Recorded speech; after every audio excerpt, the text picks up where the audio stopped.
Good morning, ladies and gentlemen, and thank you, Malcolm, indeed, for giving my presentation. I'll try and find something extra to say in the last few minutes. I've suddenly observed I've got two teenage daughters, and the one thing I do have blocked on YouTube is any linkage to these websites that Malcolm mentioned in terms of looking at Here I Speak. It'd be quite terrifying.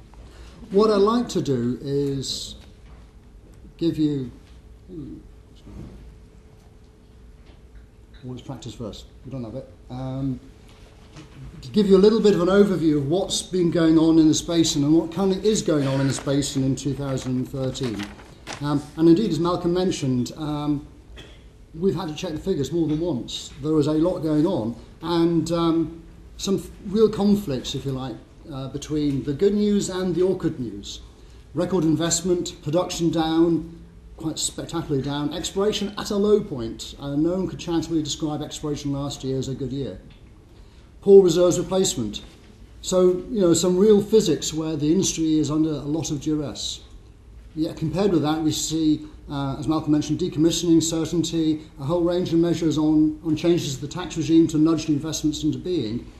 And because of that, a real strong confidence across the sector, strong employment, and indeed a very dynamic supply chain, which is bidding not just for business here in the UK, but globally based on the foundations of that UK business.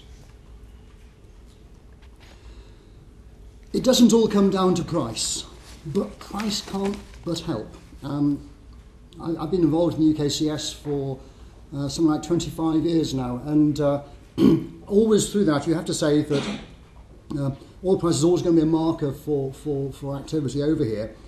It is an expensive place to do business, as you will see, and we are undoubtedly more comfortable at higher oil prices. In 2009-10, when oil prices were sitting at the $60, $70, $75 mark, it wasn't an easy place. A lot of folks were focusing primarily on cost control and less comfortable about new investments because they did not know where, as we were coming out of recession, where both prices and indeed the industry were heading. I'd also observe that, and we see here a picture of not just oil price, but also gas price. Gas prices for much of the last couple of years have sat at about half of oil price. By Q4 last year, they were beginning to tick up a bit, but over the last, pretty much the last half decade, we've been seeing gas prices at below the 2/3, which has been conventionally about the marker between gas and oil prices here in the UK. Maybe some signs it's picking up slightly, but it's too short a term to call any changes just yet. And that has a big influence on investment, not least where the southern North Sea faces central and northern North Sea oil costs, and it has to attract a level of investment commensurate with the opportunities. What I'd like to do now is actually have a little look in the store cupboard and see where our investments are going. For myself as an oil guy, you've got to be able to know what we've got in the way of reserves and what we're trying to get and where we're going. If you can't see that, then you don't really know what the opportunities are like in the basin and frankly how successful we're being. Several things show it to me, certainly when you look at the results of our survey this year. Firstly, when you look at investment in reserves that are either in production or being developed currently, at the start of this year, we've got something like 7.4 billion barrels at the end of a tap, either in production or being developed currently. And those projects are due on stream in the next 2 or 3 years. That's the highest for 6 years. And for many years, we've watched that figure go downhill, like the water draining out of the, literally draining out of the plug hole. And it's great to see that moving up because that is our store cupboard. We need that as a base to grow on. If you've got a very thin reserves base, then our future is quite scary. So getting more reserves into production is fundamentally the start of the business. And certainly last year production, last couple of years production has not been very good, but at least we added a good chunk of reserves last year, and that is a great place to start. What I also show here is the next chunk, which is if you look at the opportunities out there, so it's not just what has been developed now, but what is being developed, that we've got another 2.5 billion barrels, which over the next few years have a more than 50% chance of being developed. And most of these P50 type stuff get developed fairly rapidly, over the next 3 or 4 years, and those are the target candidates, if you like, for the next wave of activity. And clearly what one wants to do is watch how those progress. Certainly over the last, if you compare this with a survey a year ago, that 9.9 billion we have there is pretty much the same number as a year ago. And so that's not bad, because despite producing more than 500 million barrels last year, we're still sitting with a P50 number which is pretty solid, and in fact it's got a bit better. The same can't be said when you look at the totality of opportunities that people are telling us about in their plans.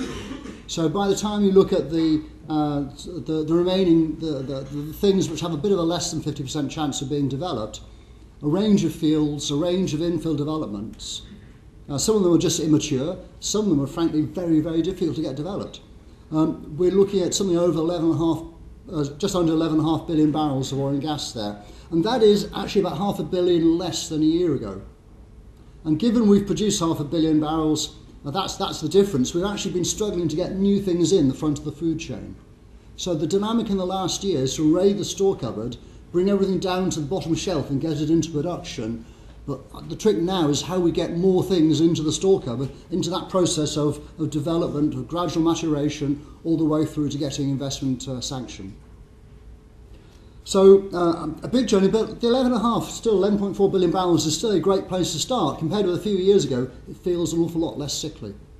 And I think the other thing which is a major contrast from a few years ago is that when we look at the amount of money that is either being spent or intended to be spent over the next few years. The projects that are currently ongoing, or fields where we're spending more on those fields now that are in production, have got something like £44 billion of capital being poured into them now. The things which have a more than 50% chance of being developed over the next few years have 30 billion on top of that. And the stuff that's the awkward squad, the twinkle in the eye, another 25 billion currently has been targeted at that. So overall, we're looking at opportunities where the industry is spending something like £100 billion, or could over the next few years be spending £100 billion of capital to develop stuff across the North Sea. These are seriously big figures. The renewable sector is struggling to find that sort of money to fund its activity over the next 7 years. There is a difference. Most of this comes from capital generated by the funds already in investment, the fields ready in investment, and you know, we are a cash generative business. Clearly there is a tension there with the other sectors trying to seek to provide energy, but that big contrast compared with a few years ago, it was only 4 years ago when that 100 would have been a number of about 30 to 35 billion. So that shows the appetite, how the appetite has expanded over the last few years. Now, where's that going? What you see here is West of Shetlands, northern, central and southern North Sea, the various, if you like, stacks of reserves that people either have in production or trying to pursue. And the central North Sea still remains kingpin, but you can see that the West of Shetlands is growing fast. So over the next couple of 3 years, we've got some very big developments, like in Tormore, coming on stream, for instance, and then a little bit further away, in the still to be sorted out brigade are things like Rosebank, which is well in the queue of being developed, but still to get investment sanction. So within a few years, we will certainly see West of Shetlands begin to chase and bite the heels of the other areas of the North Sea, and by 2020, it will be a really big player within our industry here in the UK. I'm also quite chipper because the southern North Sea, bless it, is trying very hard. It's got a lesser set of opportunities, but one of the things you do notice, activity is still strong in the southern North Sea, and there's some very interesting opportunities people are beginning to think about in the southern sector. So if that's the reserves picture, what I'd like to do briefly is talk a little bit about the investment picture. As Malcolm may mentioned, investment has gone from strength to strength. In 2013, we think it's something over £13 billion. Our best call is about £13.5 billion, but we will see as the year evolves quite how strong that is. It could yet be higher, who knows? And certainly, even if our production has been a little bit reckless in the last couple of years, investment has always delivered what we anticipated, if not been more strong. I was trying to work out quite how long ago it was that investment was that strong. And as Malcolm said, on inflation-based terms, you just compared it with our sort of GDP-type inflation stuff, then 2013 is the highest ever spent in any one year in the North Sea. You have to remember that money doesn't quite buy what it used to, so there has been stronger inflation in our sector than others, but even so, that is still an amazing set of buying power, delivering some major opportunities. As you'll see also, what we've shown here is the run-up of investment over the last decade, and it sort of began to take off as the oil price soared through the middle part of the decade and then stumbled in 2005-06. I don't think the tax increase at the time helped, made an awful lot of people think again about where they were going, and frankly a lot of the mid-2000s were pretty indifferent years for investment. 2008-09, if you look at those 2 years alone, the investments are such that there were still investments going on, not least from 2005-06, so it wasn't a bad year looking at the amount of money being spent. But all in all, we only bought something like 180 million barrels of new barrels into development over those 2 years. So it was quite a low point for new developments bringing new production on. If you compare with that, 2011 and 12, the investments there, £22 billion going in to develop more than 2 billion barrels, and those will come on over time. I'll come back to that in a minute, but that's a contrast of the levels of activity. At the time, 2008-09, massive oil price in those years, a big slump in 2009, I agree, but investment still takes a while to respond to these things. But that big contrast, low activity at very strong and very growing oil prices, then now strong but fairly steady oil prices, but other things have changed the environment for investment. It's worth just picking your eyes over quite what's going on now. This may not be too in focus for all of you, but it shows over the last 2 years the range and location of fields that have got sanctioned for new investment and have new projects going on, if you like, there. And the eye-catching thing is they are right across the North Sea, and yes, even into the Irish Sea. So over the last 2 years, we have something like 25 new projects, predominantly new fields, but a good range of brownfield and incremental developments, not least particularly last year. And these over time, as I say, will deliver something like 2 billion barrels of oil and gas, and obviously over time also give a big return to the exchequer. And what's encouraged this change? Part of it's been a fundamental re-engagement with government. I think they recognised after the 2011 budget, yes, they wanted a bigger share of the cake, but actually what they'd done was they'd taken a lot of the cake off the table. And over the last, over 2011 into 2012, there were several surreal things happened. We started to re-engage on what are the fundamentals of the business. We started to think a lot harder about how do we nudge the things across the line that were stuck. And the classic might be the Mariner development. Statoil are trying to develop and have now put into sanction a not easy investment. If it was that easy, it would have been done decades ago. And by changes to the allowance structure around something called ring-fence expenditure supplement, and this is the London audience, not the Aberdeen audience, so I suspect more of you actually might understand it, but at the same time, it's a very technical allowance, but it's not going to give a big change to the profitability, but nudge it across the line enough for Statoil to get sanctioned. And that is a powerful medicine to show confidence, to show some finesse, and some real caring to try and get the investment in to happen. And that's particularly the case if you look to see how investment whistles through our industry and hits back at the economy here in the UK.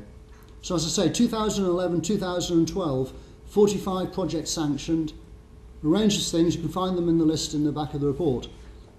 Something like £22 billion of capital will be spent 2011 and actually run all the way to 2030 on small changes and further infill activity.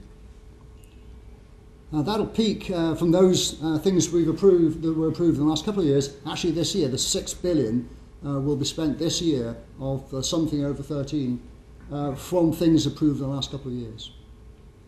And clearly, as those pounds are spent through the supply chain, much of which is in this country, that does great things for jobs, technology, skills, the core things that our economy and indeed our industry thrives on. And then over time, those investment pounds get converted to barrels, and we see them coming into production. So by 2017, this wave of investment just in the last 2 years will be producing 500,000 barrels of oil and gas a day. And that's very critical, not least because we'll see on production, boy, do we need it. It'll also, and I think there might be some Treasury people in the room, and they better check me later on this one, but our reckoning is it will give something like £3.6 billion of production taxes in 2017 based on current prices. And that shows the wave of investment coming into production. It does great things for balance of payments, but that's what our industry is about, converting capital into production and sustaining that.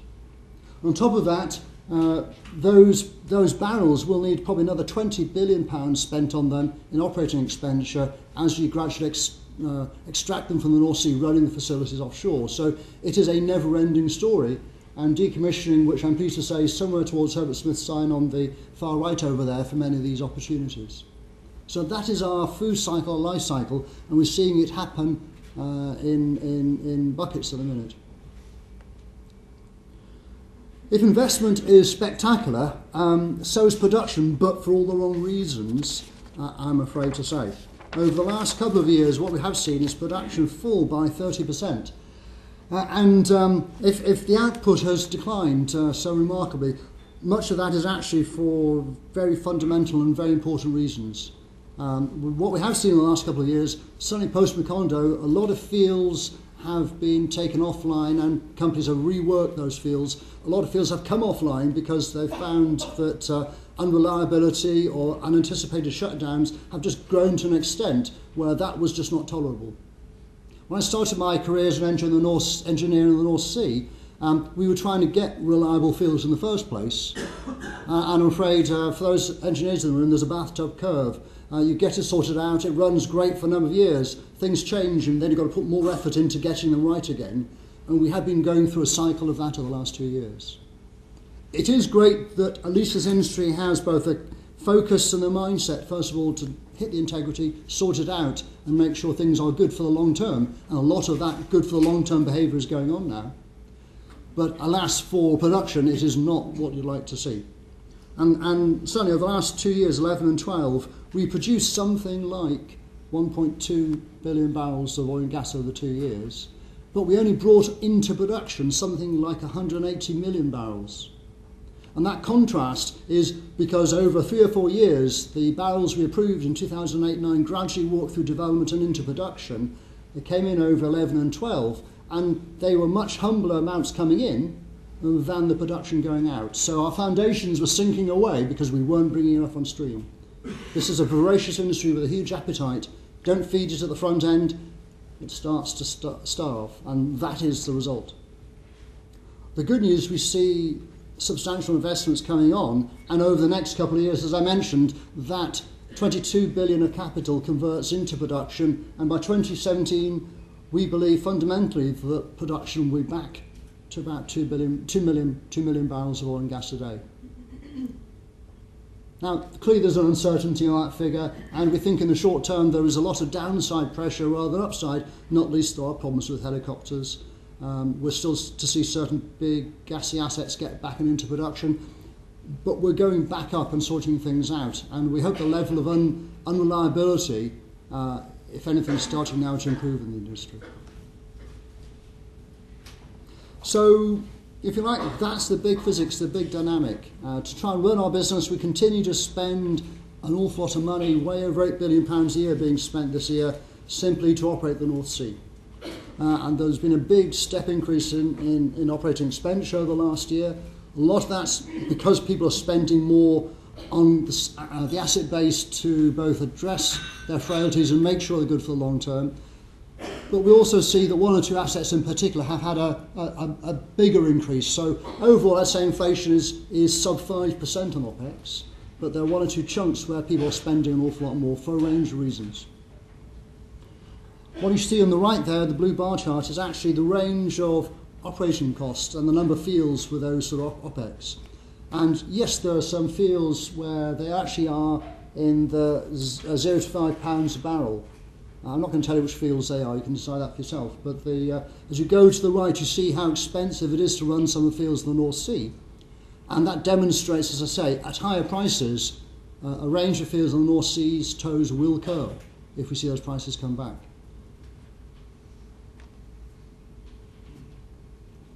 Now, to switch from the drama of investment and production, exploration also brings its own colour to what's going on at the minute. What we see is, I have actually been doing this job nearly too long. 2003, I actually started in the autumn of 2003 doing this for Ecoa on the Oil and Gas UK. We'd just finished a consultation with Treasury then as to why exploration was so low. What was going wrong with exploration? How come it was falling back? 2002, 2003, exploration activity, I think, were politely described as pants. They weren't strong. And this graph here shows how exploration has changed over the last years. It soared up to a peak in 2005. It fell back again in 2006. Nothing at all to do with external factors. Oil price was strong. It was all down to people's sentiment, not least after the tax change. 2008, it soared up again then, and then fell back, this time because of pressures on finance and, frankly, the shock of the oil price collapse in 2008-9, which clearly, under such circumstances, exploration always takes a hit. And again, we're starting to see it rise again in 2010, and it fell back in 2011. Nothing again other than, oil prices were beginning to rise. The tax regime didn't do anything to help the change then. People started to switch back into production rather than e-work. I'd also say straight away, though, that access to rigs and finance are still very strong factors driving exploration in this basin. And certainly success the last couple of years has not been good. Maybe this year we'll end up showing around 200 million barrels of oil and gas being discovered, around. But some of those wells are still tight or semi-tight, and we've got to see the final picture for the year. But a not attractive year for exploration, nor was 2011. 2011, the lowest activity for exploration since, I think, 1970-something and the early 70s. So we have got to get back and finding more. The classic, if you look over the last 3 or 4 years, we found about 0.9 billion barrels. The previous four years, we found 1.4 billion barrels. You can't beat drilling exploration wells, preferably successful ones. That helps a lot.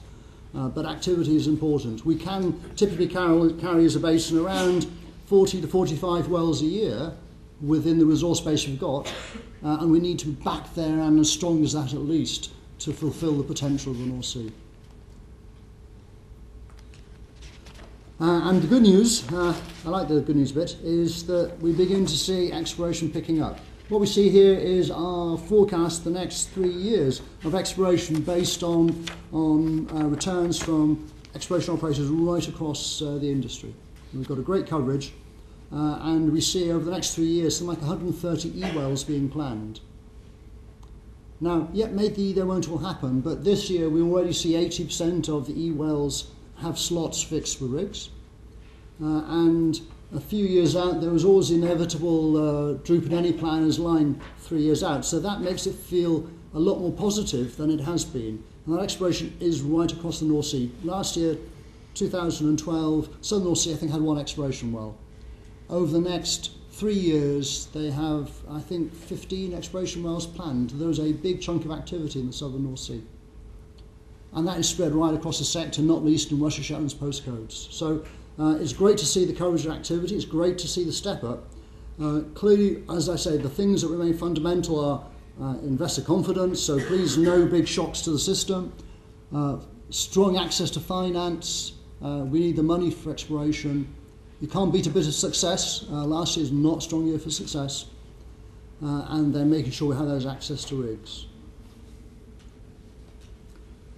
And that journey is essential because, as I've showed, our plans currently are targeting just under 12 billion barrels. A bit under half of the total opportunity set we think is accessible within the North Sea based on current mine sex, technology and intention. And the themes are very simple in our basin. A good friend of mine said you can't beat, if you want to find oil, can't beat looking below your feet. If you're on a platform, that's where the stuff is in the first place. So we're trying to make more of existing production, really trying to squeeze more from current fields. And the initiative with Treasury on the brownfield allowance has been a tremendous strong signal. Not all of the infill investments will attract the allowance, but what it shows is that the government too recognises that as things get more expensive, maybe a little less of the cake going in their direction encourages the investment and drives that next level of reserves recovery. And that's critical because there are some massive opportunities way under-recovered still in the North Sea. We also see something like 50 new fields in people's plans from the likely through to the maybe. 11 of those bigger than 100 million barrels and another 28 below 20 million barrels in size. So a real opportunity, but a big spectrum, most small, and the need to get those monetised quickly is essential. But it is also a two-way discussion. It's not just industry doing its own. Government has done, as Malcolm said, some tremendous things to try and signal that it actually is there for the long term and that it can be a partner through thick and thin. It's maybe caused some of this to be a little bit more colourful than it will be in the past, but it recognises that when you're squeezing the basin this hard, you need to be seen to be a fair weather friend as well. And the certainty and the de-risking of decommissioning so that everyone knows who's going to pay for what when you get there will be and is already a powerful medicine in our industry. So it's bringing a lot of investment online. I'm sure it's had some impact in some very big deals. Maybe we'll hear about one of those in a minute, where foreign investors actually recognise that whatever the dramas of the day, they can be clear about what the long term looks like. And de-risking investment is the name of the game. So I'm a lot more optimistic than I was a year ago. One of the things we're pushing hard with government, and also actually being pulled by government, is actually to promote and big up our industry. It doesn't need it, but boy is it great to have the politicians engaged with us on that. So that even the Prime Minister and the Cabinet Ministers recognise that, yes, we're brilliant at aerospace, we're darn good at automotive, but we're actually pretty darn good in the energy sector, right across it, not least in the oil and gas sector, with the technology, the finance, and the understanding of the business that are not just good here in the UK, but also abroad. And Oil and Gas UK has been involved in several conversations with UK T&I of recent days on how they can better promote our industry abroad and our capabilities, so that service and supply chain together can reach beyond the UK, but recognise the brand done in the UK as a powerful leverage on that brand. And if you like, that's our business in 2013. A lot more to go in the years ahead. But the great thing is, for once, we're standing on a much stronger base and looking in the right direction. Malcolm, thank you.